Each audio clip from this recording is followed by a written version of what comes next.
सबसे बड़ा दुख इस बात का हुआ, कल से कहा जा रहा है नहीं, हमने अपने आप सीज फायर डिक्लेयर किया, हमने अपने आप सीज फायर डिक्लेयर किया, इसमें किसी तीसरे देश का हस्तक्षेप नहीं है।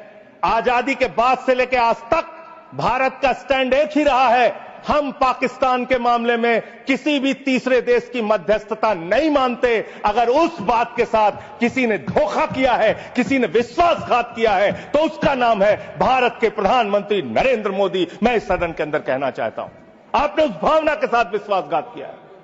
मानवर, अमेरिका की मध्यस्थता आपने स्वीकार की, और मैं इसलिए चंद लाइनें आपके लिए कहना चाहूंगा कि तू इधर उधर की ना बात कर, तू उधर उधर की। आप ही का चेहरा आ रहा है सर, थोड़ा निर्देश दे दीजिए, आप ही को दिखाए जा रहे हैं बार बार। तू इधर उधर की ना बात कर, ये बता कि काफिला क्यों लूटा।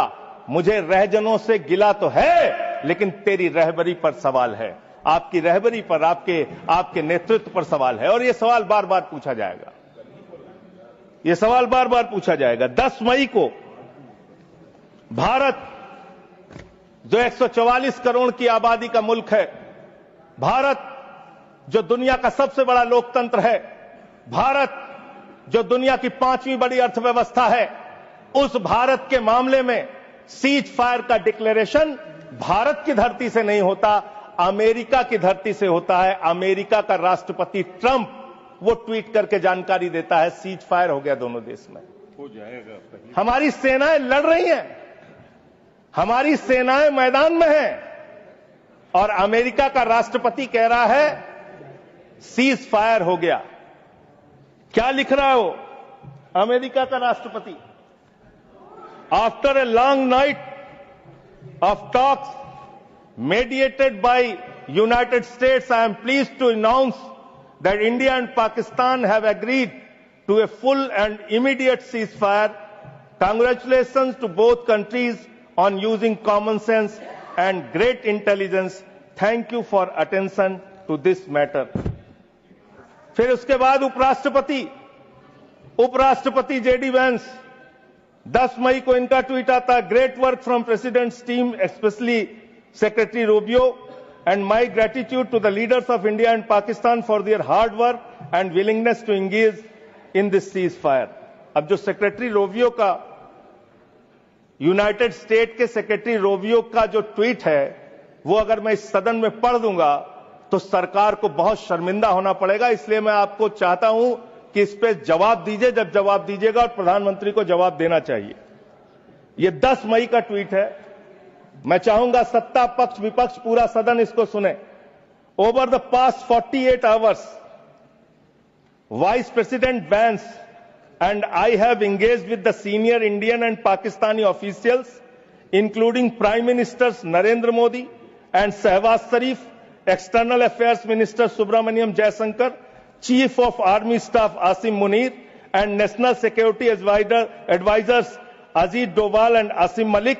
I am pleased to announce the governments of India and Pakistan have agreed to an immediate ceasefire and to start talks on a broad set of issues at a neutral site.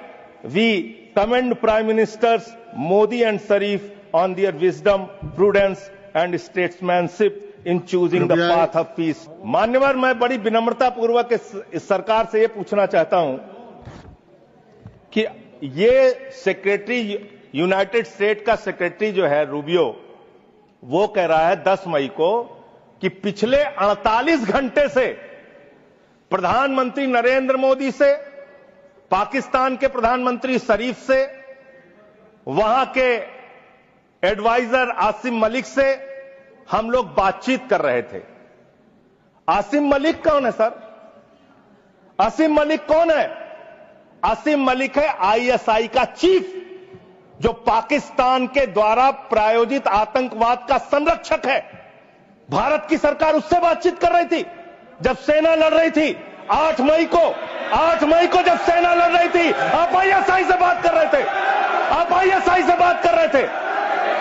Asim Munir और आसिम मलिक दोनों से आप बात कर रहे थे, आप बात कर रहे थे। 11 एयरबेस को ध्वस्त कर दिया, इनके डिफेंस इंस्टॉलेशन और airbase. 8 airbase Nur Khan, Murid, Sargodha, Rafiqui, Rahim Yar Khan, Jacobabad, Sukkur, Bholari, 6 radar system Sukkur, Lahore, Arifwala, Chunian, Jacobabad और नयाचौर, और surface to air guided missiles की सिस्टम लाहौर और ओकारा की।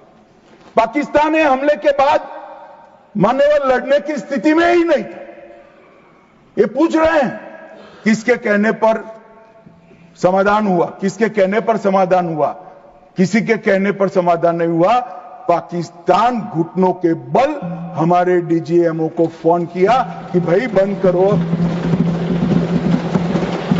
पहले से हमारा मकसद युद्ध का नहीं था, न पाकिस्तान के अवाम को हम नुकसान करना चाहते थे। मोदी जी ने तुरंत कहा कि अगर पाकिस्तान रोकता है तो रोक लीजिए।